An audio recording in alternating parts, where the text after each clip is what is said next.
बहुत सारी private limited company एक बड़ी गलती करती है, ब्रांड रजिस्टर नहीं करवाती और जब डिस्प्यूट होता है तब सब कुछ हाथ से निकल जाता है।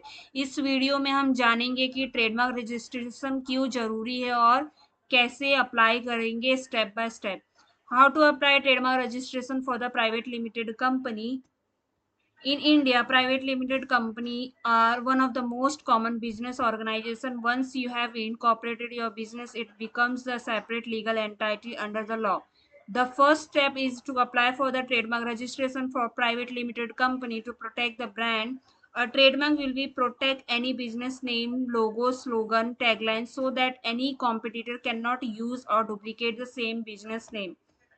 Under the expert guidance, you will get the know about the process, documents required, and the fees associated with the registering a trademark for the private limited company and why it is an important component for the long term growth for the brand business. अगर आप एक private limited company चला रहे हैं तो सिर्फ company registration काफ़ी नहीं होता, आपके ब्रांड नेम और लोगों को लीगल प्रोटेक्शन देना भी ज़रूरी होता है। What is a trademark?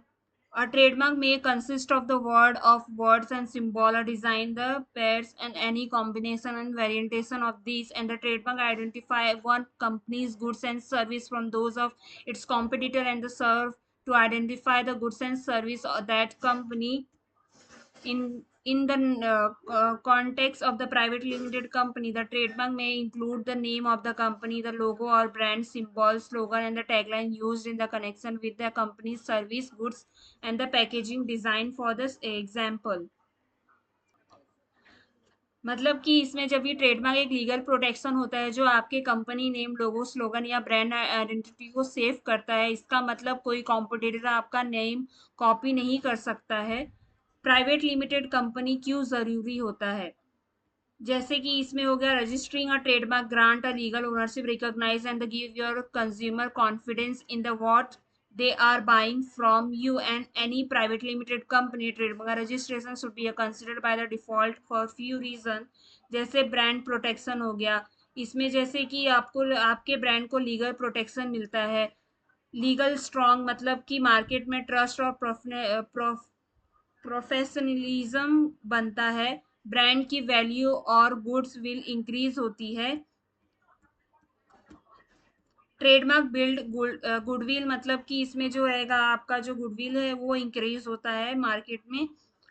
easy of the compensation market help you expand your business whether it is a franchisee and the partnership and the expanding abroad। मतलब ब्रांड की वैल्यू और फ्यूचर में जो फ्रेंचाइजी होती है, पार्टनरशिप या foreign expansion easy हो जाता है।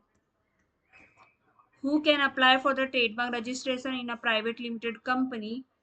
A private limited company considers the companies itself as the legal entity authorized to make the trademark registration application. The application naming the trademark must be submitted in the name of the company. The application must be signed by the company's director who is authorized to act behalf of the company. This would be established ownership of the trademark by company rather than the individual shareholder or director।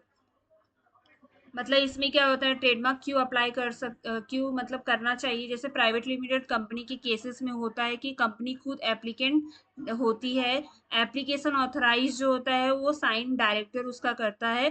Trademark company के नाम पर register होता है, individual के नाम पर नहीं होता है।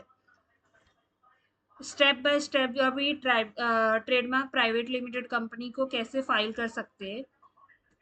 स्टेप 1, ट्रेडमार्क सर्च करें। पहले चेक करें कि आपका नाम या लोगो ऑलरेडी रजिस्टर्ड तो नहीं है। स्टेप सेकेंड होगा चूज द राइट क्लास, मतलब कि ट्रेडमार्क में जो टोटल 45 क्लासेस होती है गुड्स एंड सर्विस के हिसाब से वो पहले चेक करें। फाइलिंग द एप्लीकेशन मतलब ऑनलाइन ट्रेडमार्क के पोर्टल पे एप्लीकेशन फाइल होती है उसको चेक करें। एग्जामिनेशन ऑफ द एप्लीकेशन, अगर कोई ऑब्जेक्शन आता है तो उसका रिप्लाई देना होता है, कंपलसरी मैंडेटरी होता है। Advertisement in the trademark general मतलब कि पब्लिक को अपोज करने का मौका मिलता है।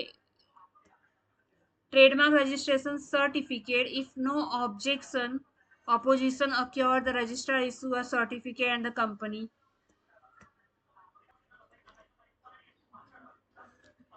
आज अगर कोई ऑब्जेक्शन अपोजिशन नहीं हुआ तो ट्रेडमार्क रजिस्टर हो जाता है और आपका जो आर सिंबल है वो आप यूज कर सकते हैं। अभी इसमें डॉक्यूमेंट्स क्या क्या रिक्वायर्ड होते हैं ट्रेडमार्क रजिस्ट्रेशन में। इसमें होगा सर्टिफिकेट ऑफ इनकॉर्पोरेशन, कंपनी का जो पैन कार्ड होगा वो होगा, रजिस्टर ऑफिस एड्रेस प्रूफ रहेगा, लोगो रहेगा वो ऑप्शनल रहता है, ऑथराइज सिग्नेटरी का ID proof, power of attorney अगर एजेंट फाइल करे तो। कॉस्ट अगर trademark registration for the private limited company, इसमें जो कॉस्ट रहता है वो इसमें गवर्नमेंट फीस जो ट्रेडमार्क एप्लीकेशन का जो रहेगा गवर्नमेंट फीस रहता है 9,000 पर क्लास रहता है। प्रोफेशनल फीस मतलब अप्रॉक्स होता है 5,000 टू 15,000 एंड टोटल अप्रॉक्स हो जाएगा कि जैसे 12,000 टू 25,000 पर क्लास होगा। और इसमें टाइम कितना लगता है, यूजली मतलब 12 से 18 मंथ लगता है एप्लीकेशन फाइल करते ही। टीएम आप यूज कर सकते हैं। रजिस्ट्रेशन के बाद जब ये हो जाएगा तब आप आर सिंबल यूज करते हैं। और इसका वैलिडिटी रहेगा, ट्रेडमार्क की वैलिडिटी होती है 10 साल के लिए और हर 10 साल में रिन्यू करते रहना चाहिए। लाइफ टाइम प्रोटेक्शन पॉसिबल हो जाता है इसके अंदर। इसमें कंक्लूजन क्या है कि जैसे कि ट्रेडमार्क रजिस्ट्रेशन सिर्फ लीगल फॉर्मेलिटी नहीं बल्कि ब्रांड का फ्यूचर है। अगर आप अपनी प्राइवेट लिमिटेड कंपनी की को सीरियसली ग्रो करना चाहते हो तो ट्रेडमार्क रजिस्ट्रेशन मस्ट है। वीडियो पसंद आए तो लाइक करें, सब्सक्राइब करें। Thank you so much for watching this video.